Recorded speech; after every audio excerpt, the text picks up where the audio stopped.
freedom is other than love and connection, freedom is my biggest value. How can I be the fullest expression of who I really am on this earth? If I'm working for somebody else, there is a cost to this over-functioning.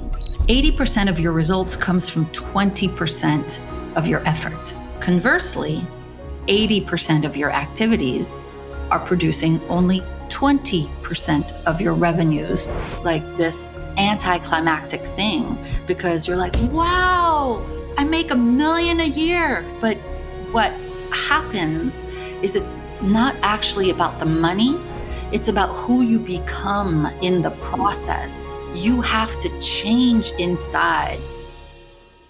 Alors aujourd'hui, je vais démarrer cette introduction en français, mais dans quelques instants, attention, je vais avoir l'opportunité de switcher en anglais parce que je suis en compagnie de l'incroyable Fabienne Fredrickson, la fondatrice de Boldheart.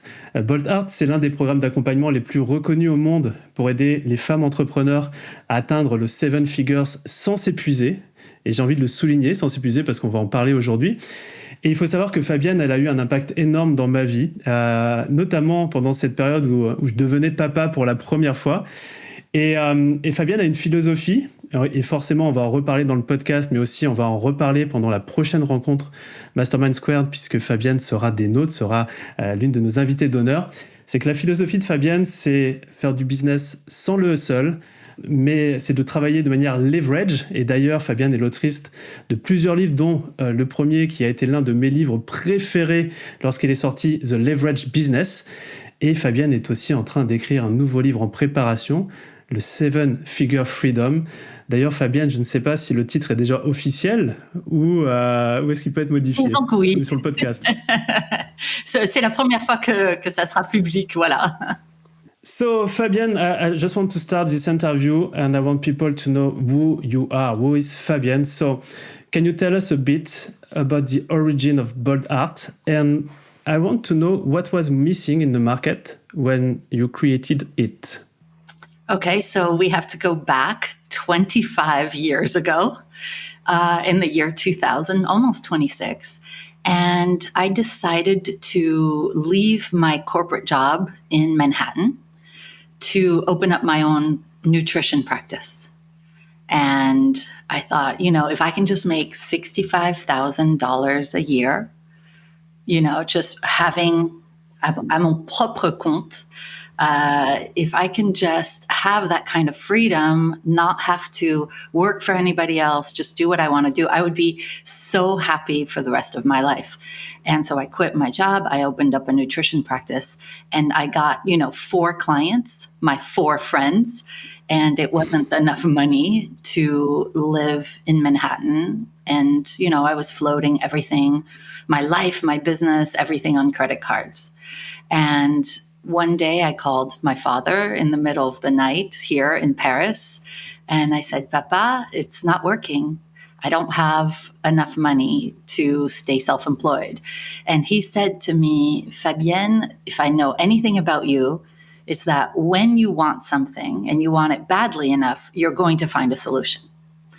And so for me, going back to corporate was not an option because I had already in a short amount of time become unemployable. And so I had to figure it out. And just to make a long story short, I ended up looking at how I could get clients. And I created the client attraction system 24 years ago, and I became known for that. And I stopped doing nutrition because people wanted to know how I filled my practice to full capacity in 8 months. And so I became a business coach. And then when I got to 6 figures, people started asking me how I did that. So I started teaching that. And eventually, happy to tell you what happened in between, but 18 years ago, I went to 7 figures for the first time. And my 3 children, but back then, Claire was 6, Luke was 4, and Oliver wasn't even in the picture yet. And other women started asking me, okay, so how are you at 7 figures, and now you have three little ones with your baby sleeping on a pillow on your desk, and yet you can take vacations. How do you do that? 7 figures with all that time off. And that's what created Boldheart. And Boldheart is about having the audacity to be of, I'm just going to say, this is my American enthusiasm, right? The audacity to have a very successful business, but with my French side, having a ridiculously joyful quality of life. And this is about taking your ear and putting it to your heart, bold heart. So what do I want my life to be? What do I want my impact to be? And then boldly going after it.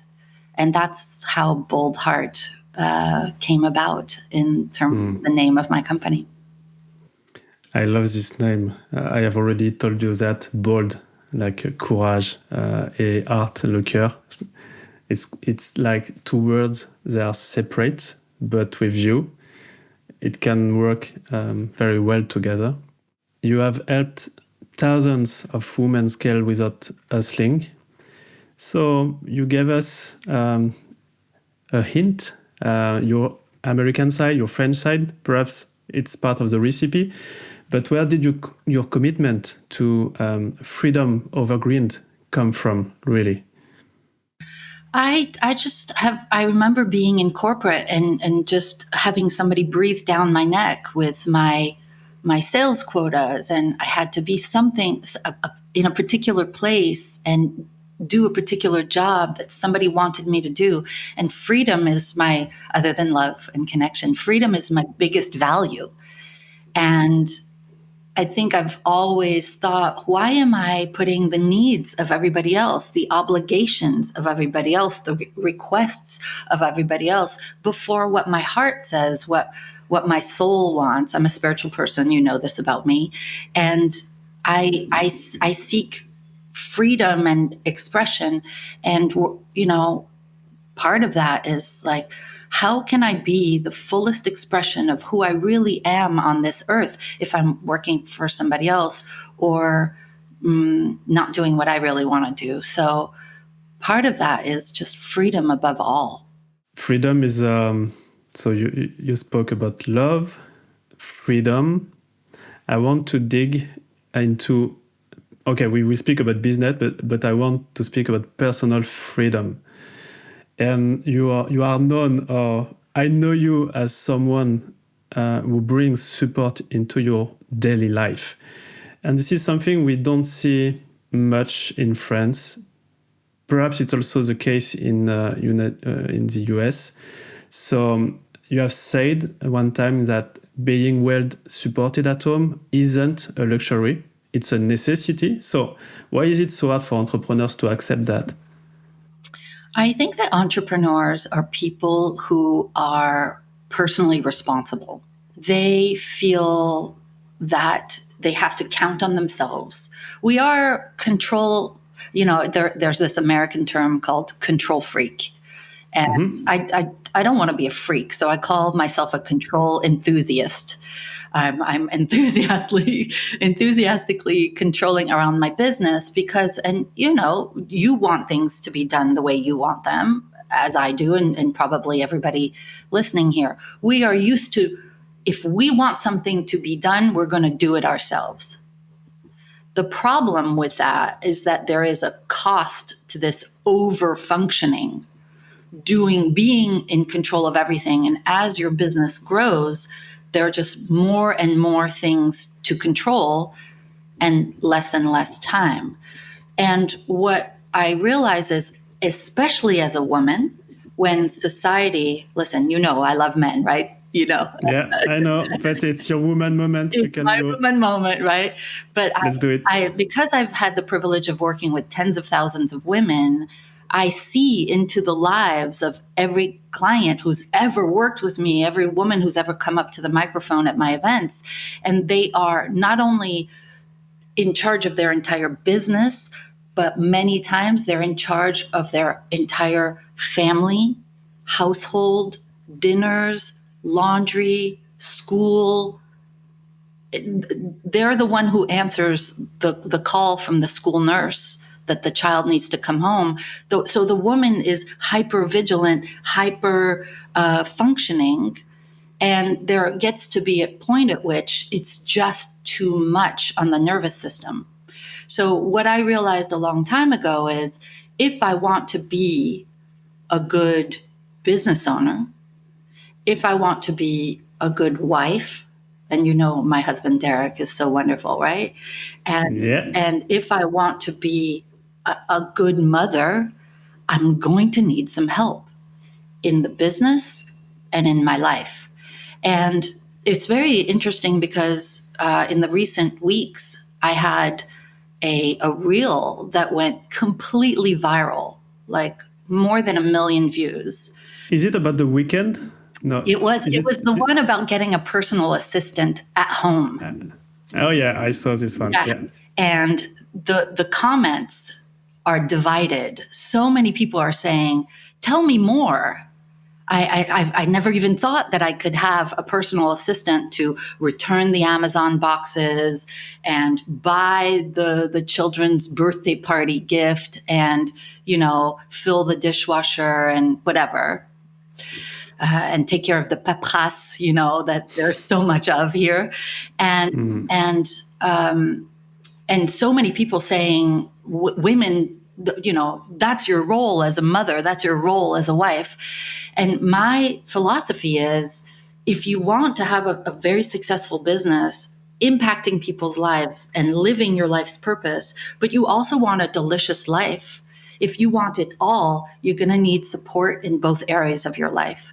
So, I never really say publicly that I have a housekeeper that comes Monday through Friday. She's here now.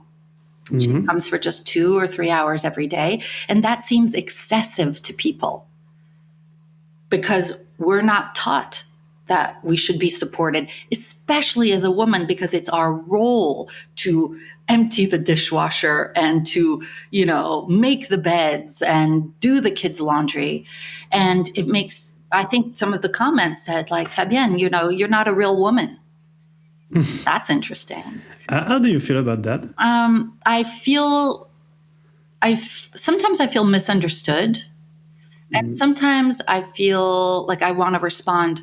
I remember the times when all I had to pay for food every week was $20 and that I almost got evicted from my apartment in the early days of my business. Like, I've worked hard for this. And I don't think I'm a prima donna. Like, I think I'm a really casual person. I'm a generous person. I'm a friendly person. And I just recognize that my job is not to sweep the floors as much as it is to be with my children and my husband when it's the time. And when I'm at work, I'm not trying to do the laundry. So when I'm at work, I'm at work. And when I'm at home, I'm at home. And I believe that getting this kind of help is self-love in action, where you see yourself as worthy enough to be well-resourced and well-supported, no matter what somebody else thinks. Great. I'm curious, you spoke about errands, but what are some personal tasks you delegate that most entrepreneurs never think to end off? And also, how much does it cost? Because sometimes people want to do it, but they think it's a cost and not an investment for their life.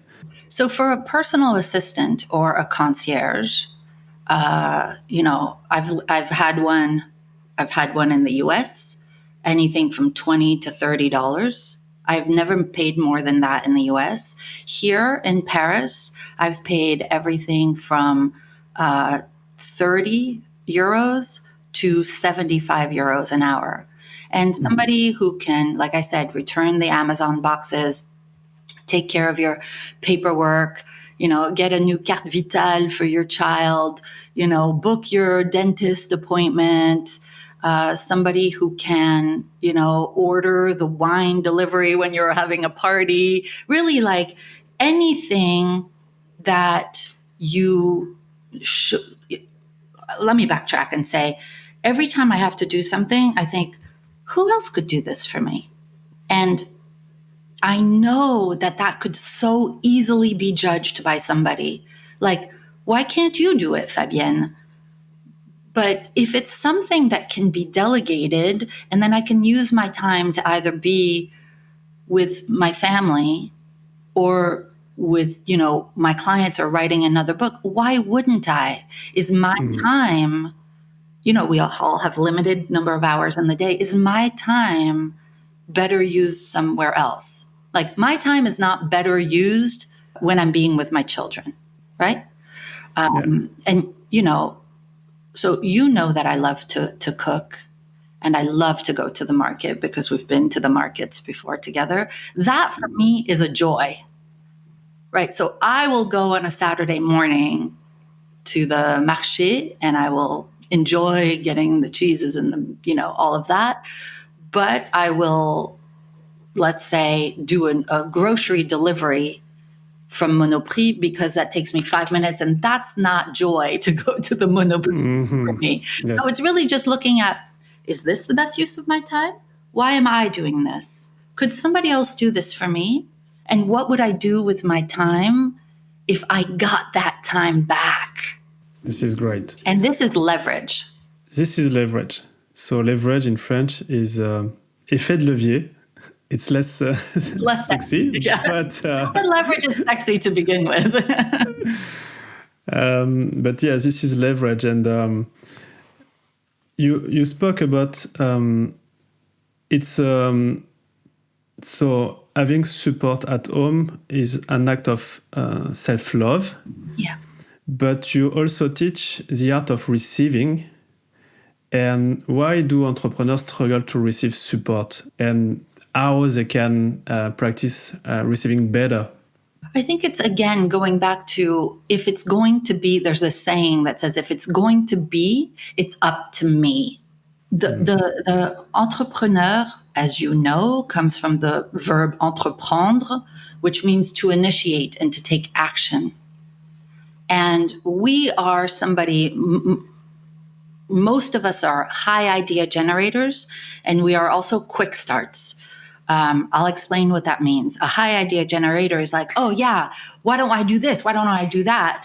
And because I give all of my clients 2 assessments to take, and one of them shows that 95% of us are people who love to start new things, but we're also not wired to finish them, that we begin to have so many things that we've started, and we think we need to do everything. But in fact, we can start everything, but we never usually finish them on our own. Yeah. And so this is why we get overwhelmed. And I don't know, I think there's, especially our schooling system in France, tells us we need to be responsible, we need to be organized, we need to finish what we start. But us entrepreneurs, we're not wired that way. So I think there's this false sense of pressure and obligation. And I reject obligation. I think I'm different than a lot of people. It's not because somebody asks me something that I'm going to say yes. It's not because somebody, I don't know, calls me or texts me that I have to do it right away. It's like, what do I want to do in that moment? I don't want somebody to hijack me, I know this is it's connected to freedom. Yeah, I know it's very controversial. I know. This art of receiving, I think it's also, it's because when you start a business, you have to do it all. And sometimes you have just to learn to delegate, you have to learn to get support, and sometimes you are stuck in this wheel, Well, we've never been taught how to delegate correctly, right? I call it the hot potato delegation, where, like, imagine that this is like, it's like a potato. It's like, ooh, it's hot. Oh, okay, here, take it. And what we say when we delegate, when we haven't learned how, is we say, okay, I want you to do this, and I want it done yesterday. And then you're off, because you're not telling people exactly what you're expecting, what it should look like, what the success criteria are, and when ideally you would like it that is reasonable. And so we've tried delegating. The delegating doesn't work because we've got the hot potato syndrome. And then we get disappointed and we say, it's just better if I just do it myself. Yeah, because here I am paying someone. I could have done it myself. It took longer and it wasn't exactly what I wanted. So the reflex is, because we've never been taught how to delegate, we throw things at people, often people who are not wired to do the thing we want. They do it badly. They go down a rabbit hole. They come back 3 weeks later and you're like, what? This is not what I wanted. So the reflex is to take it all back, and then you become overwhelmed, overworked, resentful, and it's just, then you're like, it's going to have to be me to do this. Yeah, you are right. We don't know how to delegate. We don't know how to get support. And even if we try, because we don't know what we are doing, it doesn't work. And we say, this is not for me. Yeah.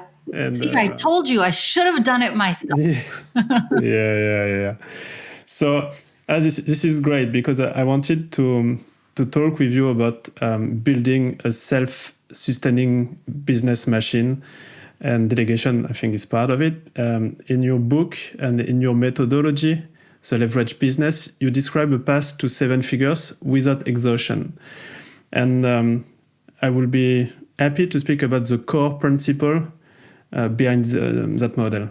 So the reason it's called The Leveraged Business is because in that book, there is a series of 8 leverage points. So when I got to multiple 7 figures with my life back and people were asking, how are you doing this with 3 small children? I actually sat down and I thought, how am I doing this? And I looked at the concept of the 80-20 rule. Mm-hmm. And the 80-20 rule, also known as the Pareto principle, states that 80% of your results, so in the case of business, your growth, your revenues, 80% of your results comes from 20% of your effort. So if you look, let's say, a 10-hour day, 2 hours out of your day are producing 80% of your revenues. Conversely, 8 hours of your day, or 80% of your activities, are producing only 20% of your revenues or your growth.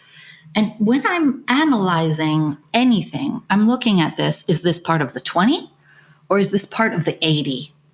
And when you have the courage to put a pause button on everything that is part of the 80%, now you have true leverage and you have a compound effect like we talk about in finance.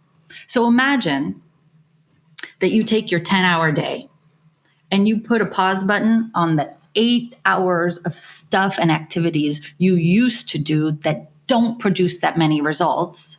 Mm-mm. You're left with 2 hours. So if you were to just use 2 hours to produce 80% of the results, it would, like, this is everything. But then when you increase the 2 hours to 4 hours or 6 hours, now you have compound effect. Now you have a leveraged business. And the way that you do that is through the right team members, not just somebody with a pulse like, oh, I like you, oh, you seem nice, no, somebody who's wired for the job, somebody who has the right culture fit, somebody who has the right experience and skill set. That person, when they are in their unique brilliance, You are in your unique brilliance. They're in their unique brilliance. Now you have leverage. Now just the two of you can create results that you weren't able to create before. Then you can leverage systems, automation, AI, right? Processes. You become a process-driven company, not a personality-driven company, not a people-driven company. We love people, but we gotta have processes, because otherwise you are there to put out the fires. Oh, Romain, what do I do about this? Fabienne, there's a client issue, or what should I do? If the processes are there, then the team can leverage the systems and the process, and then you are not involved in the day-to-day. When you leverage your time and only work on the 20% activities, and you create assets that bring in clients rather than activities that bring in clients, all of this is leverage. And finally, I'll talk about the fourth one. There are 8. But when you leverage a business model where your time is no longer one-to-one only, but it's one-to-many, or you create a franchise or a license or a program, or you have people working with you and under you, when you leverage one-to-many, you work less and you make more. That's leverage. You can tell I'm very passionate about this. I love it. For a quick start, it's very, systemized and structured. And I like the way you approach this Pareto rule, 20, 80, 80, 20. And I just want to ask you, do you have, how can we just push the pause button? Because I think this is the first step to leverage everything. When you are in the day-to-day operation of your business, I think this is it's very difficult just to take a step back, push the stop button. So how do you do it, or how do you teach it to your clients? Okay, I think it's a combination of a few different things. Number one, analysis. I just had my team in October. I said, I want you to analyze all of my social media. Okay. I want you to look at reels versus quote cards, topics, times of day. Just analyze everything and tell me what is in the 20% that is producing the biggest results.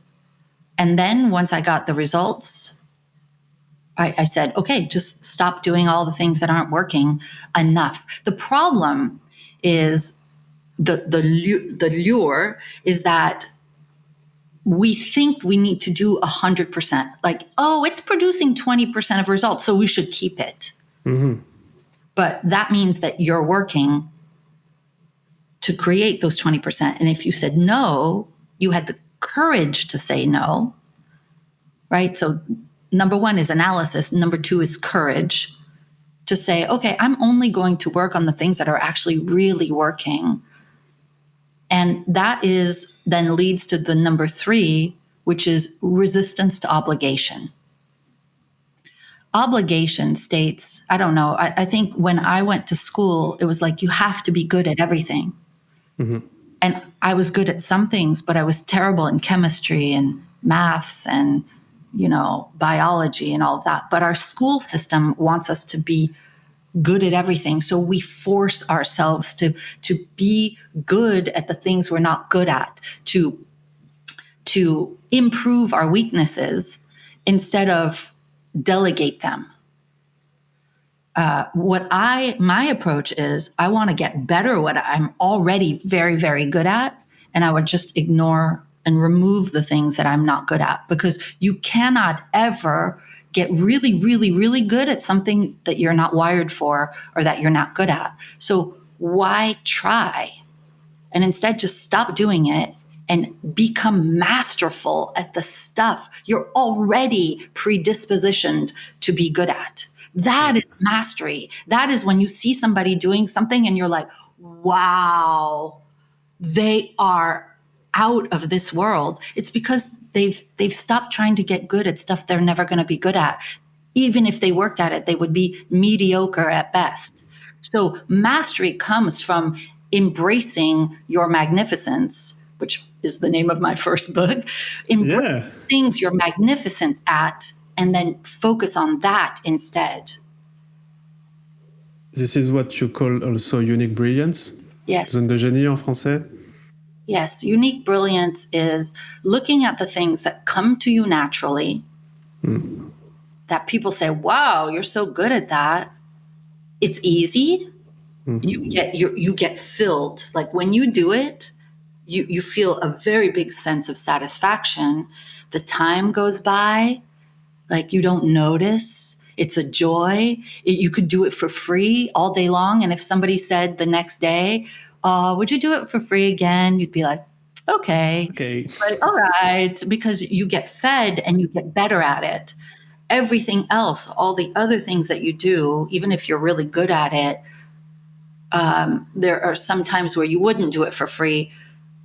You'd feel resentful if you do it for free. But when you're in your unique brilliance,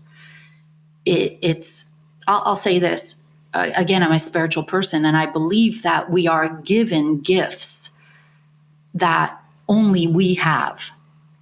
Like there's only one 𝐋𝐞𝐶𝐞𝐝, there's only one Fabienne Fredrickson. There's never been anyone like you before in 13.7 billion years.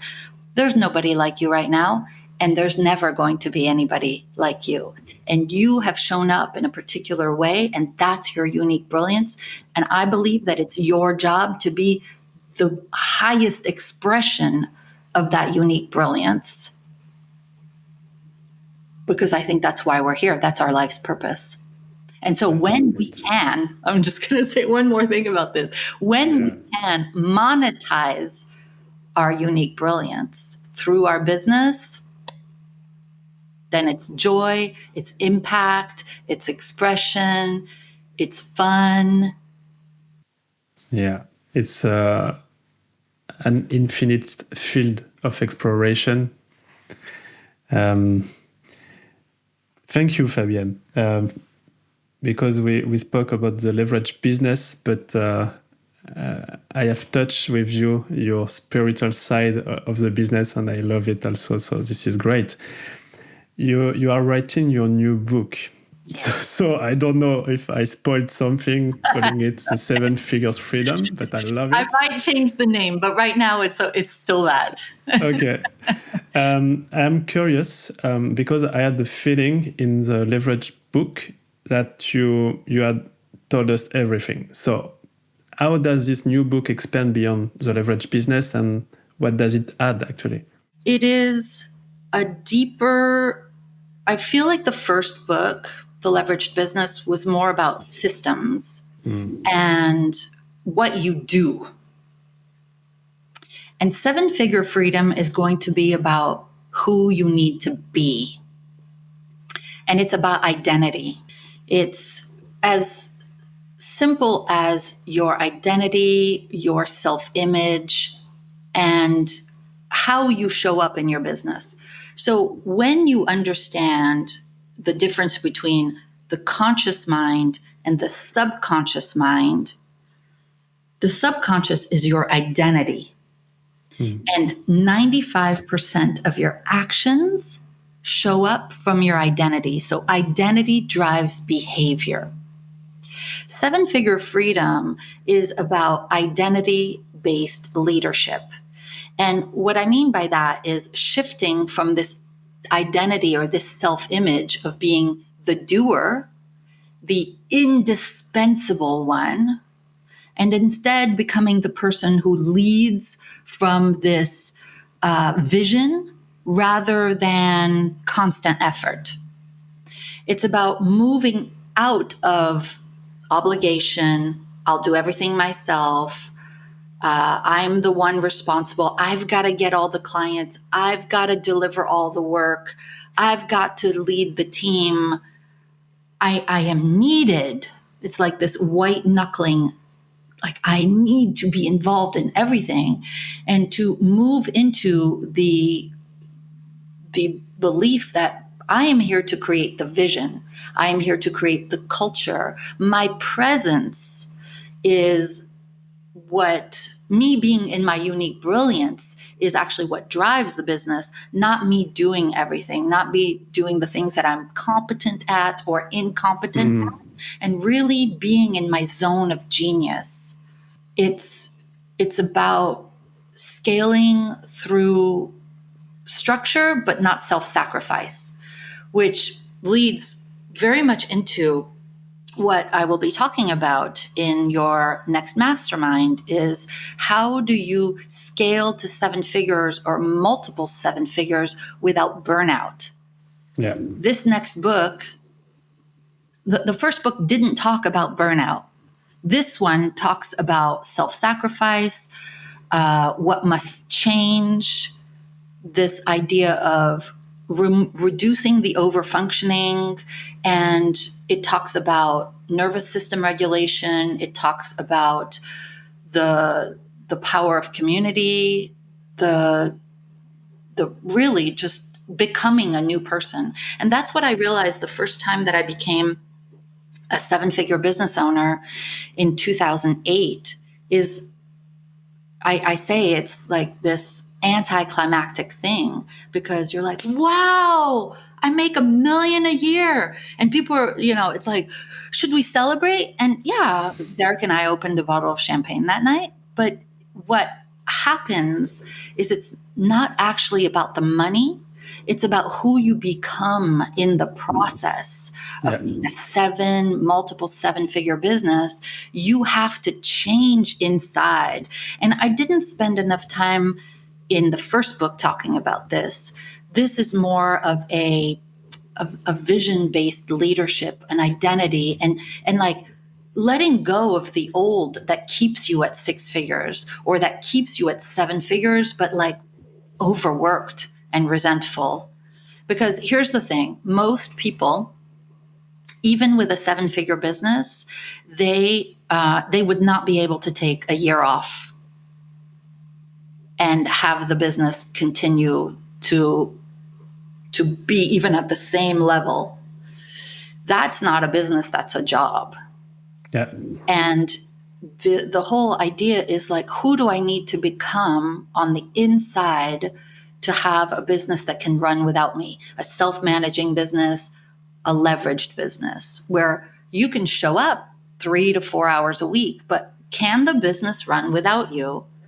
And for most people, the answer is no. Mm-hmm. And that's what I teach. Yeah. This is magnificent. If I could write your book, a title for your book in a perhaps masculine way, it could be The Leverage CEO. It's kind of how do you leverage yourself? I love these words you used, identity-based leadership. And clearly, so I know you can write a book about it. This is so important because it's like fractal. You can see this topic with different perspective.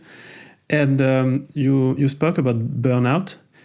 When we will meet in a few weeks for the mastermind, the theme of the mastermind is scale without exhaustion, without burnout. So what have you seen, perhaps for yourself or perhaps for your clients? Why so many entrepreneurs are just doing their business with exhaustion? Not knowing how to delegate. There's an identity of if it's going to be up to me. Not understanding that you're not responsible to do it all. You're responsible to initiate. Entreprendre means to initiate. So your job is to initiate, and then the team is the one who makes it happen and create the processes that make it continue. So the identity is that it's my idea, my vision, I'm passionate about it. That's my job. That's it. Basta. After that, other people and other systems take your vision and continue it, but you're not supposed to be the one doing the heavy lifting. And we somehow have never been taught that because of our schools, because, whatever. And for example, if someone listening to us is stuck at 6 figures and they are exhausted, where should they start? As a 2080 rule, or what is one small, perhaps surprising change someone can make this week just to team systems? Evaluate your business model. Ask yourself, what would I need to do to my business if 12 months from now I were going on a 1-year sabbatical where I could only check in 1, 2, or 3 hours a week or even a month? What are the ways that my business would crumble if I like what would not work? So this is I just led my mastermind yesterday, this week, and that was the question I had for them is, I give you 1 year to set up your business so that in a year's time you take a 1-year sabbatical. Where would your business crumble? Why? And then what kind of systems, team, operations, what kind of things would need to be in place so that 1 year your business doesn't crumble but can even grow without you being there more than an hour or two a week? That's the game that we play. And what do you see? So crumble, what part of the business entrepreneurs, it's easy for them to delegate or to put system into place? And what are the parts? I just think perhaps marketing, sometimes marketing and entrepreneur, it's connected. Yeah, it has to be connected. Yeah. So perhaps 2 or 3 hours a week, it's about marketing, for example. Yeah. So the parts that usually need to change the most are marketing and delivery. Marketing, what needs to change is you go from doing things that require your time, so activities, to then move to assets. There's a reason why I'm writing my 3rd book. That is an asset that then the team can use parts of the book to do YouTube videos, to do reels, to write blog posts. It's like this book took me 8 years. Okay. Yeah. But this has gotten so many wonderful clients because it lives in perpetuity. If I go to a networking group, that doesn't live in perpetuity. So when you think about setting yourself up to take a year off, it's about creating more assets, like your podcast. Yes, we're doing it live, but then that lives for years to come. Mm-hmm. Since doing my podcast, what I noticed is, okay, yeah, I'm doing, a podcast a week, but all of those episodes, it's been a year and a half, people go, they find me today, they go and they binge the entire Fabienne show. And then instead of having like 2 years from the time I find you to the time I want to work with you, it goes from 2 years to 2 weeks. So the 80-20 with marketing, if you want to take a sabbatical in a year, is to think about how many assets can I put in place so that all of those things work without me when I'm on a boat off the coast of Greece. Why sabbatical is always connected to boat and sun and So that's the marketing. And in terms of the delivery, it's like, how can I give my clients the results that they're used to getting or better without me being present? Yeah. And what has to happen is there's an identity shift that needs to happen there, where a lot of us entrepreneurs have egos. We are the one who creates the results for our clients. We are the rescuer. We are the savior. We are the catalyst. We are the ones that made it happen. But if you can shift your business so that it's your process, your methodology, your team, your automation, your program, your system that creates the results and not you personally, then that is a leveraged business where the person can take a sabbatical. But we have to be okay with not being like the hero rescuer, right? And that's an ego mindset thing. Yeah, and this is something you can shift or learn in your new book. Yeah. How to put the ego away and stuff like that. I want people to project themselves into the future. And I have you here, and I think you are a perfect symbol of the leverage business, the 7-figure freedom, because I know you take a lot of day off. You are here for your family, for vacation. And I just want to, can you tell us what does a truly leveraged business look like day to day? You can speak about your life, but you can speak also about perhaps life of clients of yours. So I have one client who's now on her, I think, 3rd year of working with me in Boldheart. Her name is Leanne, and she comes on the Q&A calls now, and she's like, guys, I have nothing to do. I have nothing to do because I have leveraged the team. We created the systems. The business model doesn't require me. I have all this time. And the first step is really to look at where am I involved in everything and how can I remove myself from the day-to-day operations. So getting a fractional COO to run your business, getting systems in place, getting people to deliver for you, focusing on exponential growth activities as opposed to money-generating activities. I talk about this in my first book, the difference between money-generating activities and exponential growth activities. Money-generating activities are for right now. Exponential growth activities are for the long run. What a leveraged business looks like is you have a lot of time. And your time is your greatest commodity, your biggest resource. And your time is what you use to think. So for me, in my business, I take the last week of every month off. Every month? Every month. All right. And what that looks like is I choose what I do with that. So in the summer, I chose to, when my husband Derek was, I forget where he was, and for some reason, all the kids were someplace, and my husband was learning French, I think, during summer. Somewhere. He was probably somewhere. And in our house in the South, I decided that I was going to work on my mindset. I spent a full week by myself in my house. I didn't even cook for myself, Romain, and I'm not to cook for myself. I just ate like canned tuna or something like that.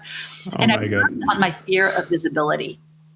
I worked on my 8-figure mindset. I worked on my nervous system.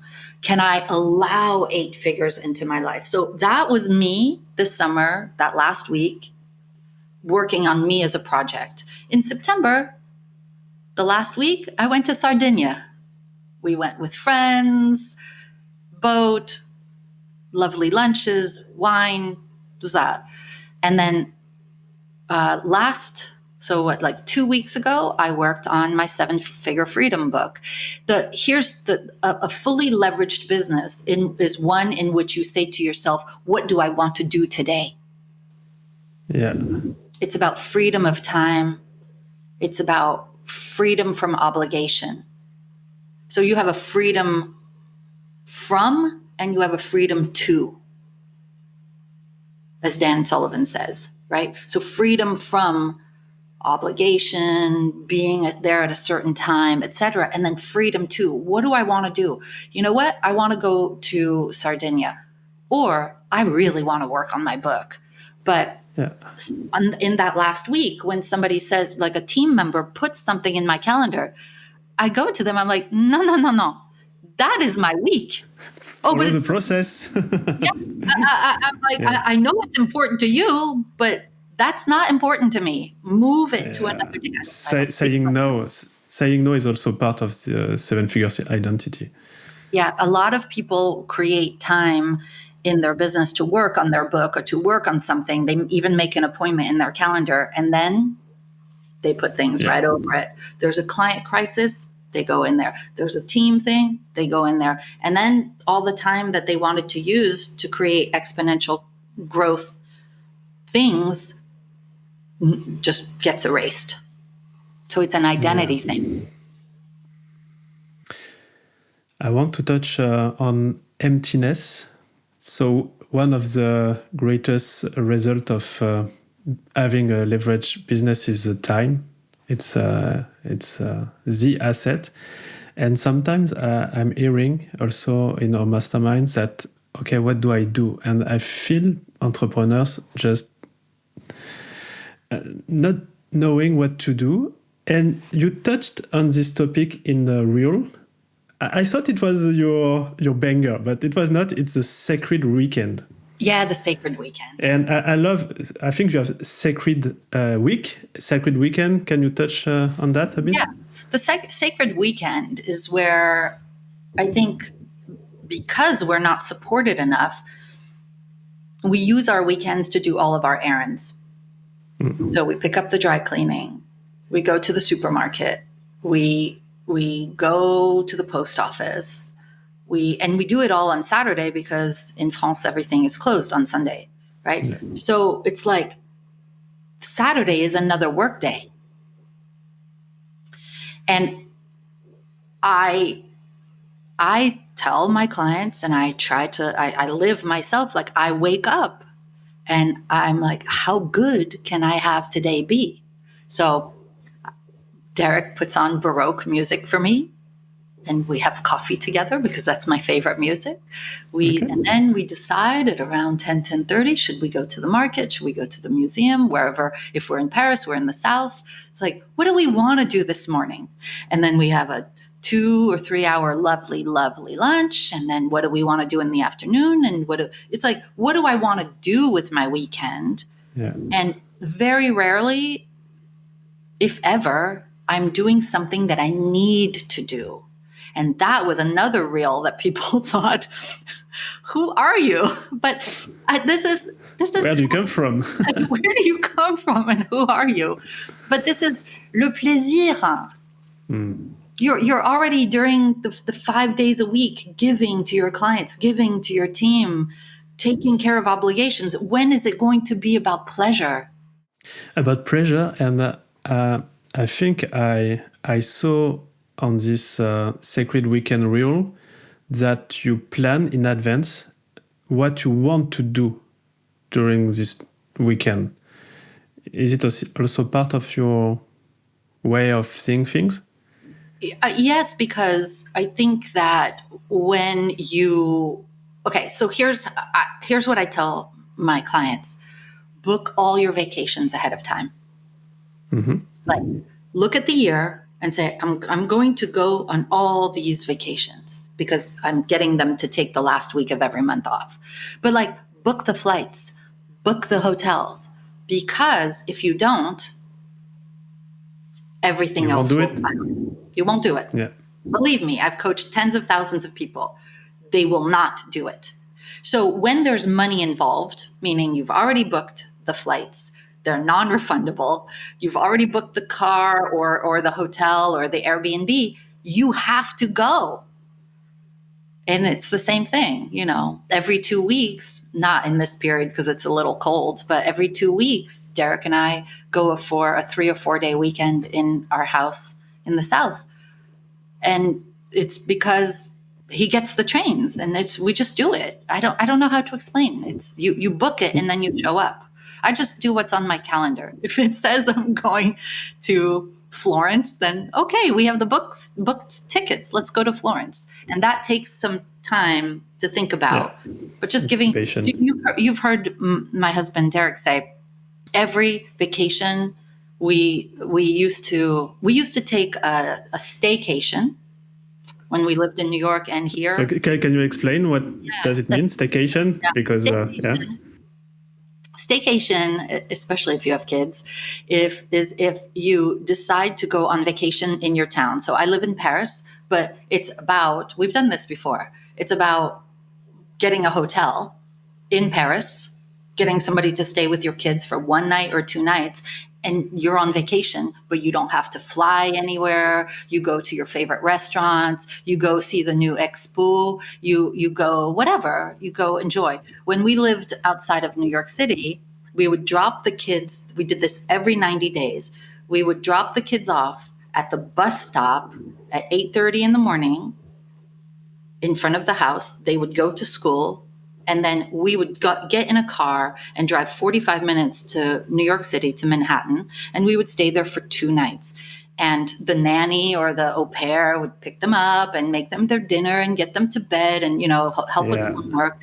But those 2 nights, just me and Derek, felt like 5 days. So we would arrive at 9:15 or 9:30 at our favorite restaurant, and we would have like a luxurious breakfast, and then maybe go shopping, go into Greenwich Village, go have a late lunch, then go see 2 movies in the afternoon, and then maybe go have a drink, and maybe go dancing, or maybe go take crazy a nap, weekend. right? Yeah. And you do that for 1 night or 2 nights. It is like a vacation. You come back, you're a better parent, you're a better Everything. And then you also prioritize your love relationship. And when you're an entrepreneur, sometimes that's not the priority. So yeah, I believe in having it all. I know this is unconventional because somebody once said to me, this is one of the things that hurt me deeply. Is when I was booking these things, there's that one woman who said to me, if you wanted children, why don't you spend time with them? I was like, but I said to my kids, you know what? There are so many parents who divorce, and it's because they don't prioritize their love relationship. So is it okay if mommy and daddy go to New York City for 1 or 2 nights? And they were like, yes, mommy. Yes, and we can play video games and eat pasta. Great. That's great. When I in the podcast intro, I said you changed my life, and Derek also, when I was having Sasha, our first kid. And based on this story, I knew we decided to organize with Florian, my wife, this quarterly couple retreat. And every 90 days, we are doing something just for us. And this is true. This is especially when you have kids and they are young, to have this kind of soup up. Sorry, I don't know the name in English. Yeah, turbo. Yeah. This is great, and this is also getting personal support, and I love it. So perhaps I want to project about the next weeks when we will have the chance to have you in real life in the mastermind, and you shared with us today a lot of great stuff, and perhaps when you will meet in Chamonix the mastermind members, what do you want them to take away? So yeah, for sure they will listen to this podcast, but when you will meet them, what kind of ideas, what kind of stuff you want them to take back home? Yeah, I'd like to go into a lot of these principles in more depth. I'd like to talk, I will talk about the identity and what's required, what needs to be shifted on the inside. Yeah. I think, when we talk so much about strategy, we forget about the inner work. And what's different from a lot of the people who do what I do is I talk strategy, but I do the inner work, and we do it in community. And when you do the inner work, it makes the strategy faster. So if you know that you have to get a team, or you know that you have to create systems, or you know that you have to completely change your business model to go one to many, if you haven't done the inner work, you're going to resist. struggle. There's going to be like, oh, I'm scared. What will they think? I don't want to change anything. What if it doesn't work? So I want to do some of the inner work in January in Chamonix. I want to work on the identity. I want to work on obligation. A lot of this. Last time I spoke at your mastermind, we talked a lot about strategy, but also about heart. And this time I want to do a combination of strategy, heart, and inner work, because I believe that's what is the fastest path between where you are now and not just the business that you love, but a life that you love, that like your kids remember you. Like for a lot of people, they have kids who don't see them.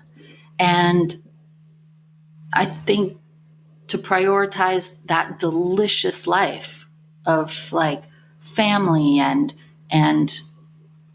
kids and memories, and also you like taking some time off for yourself. I want to talk about that. Because also when you have that much time, when your life is delicious, you have so much more energy to scale your business even further. Oh, yeah. Fabienne, thank you very much. It was a delicious moment. I don't know why when I see you, I just want to say delicious. I love that word. Okay. And we see each other in a few weeks in Chamonix, and it will be a joy. Yeah, it will be. Thank you, Fabienne. Thank you, Romain. Thanks, everybody, for listening.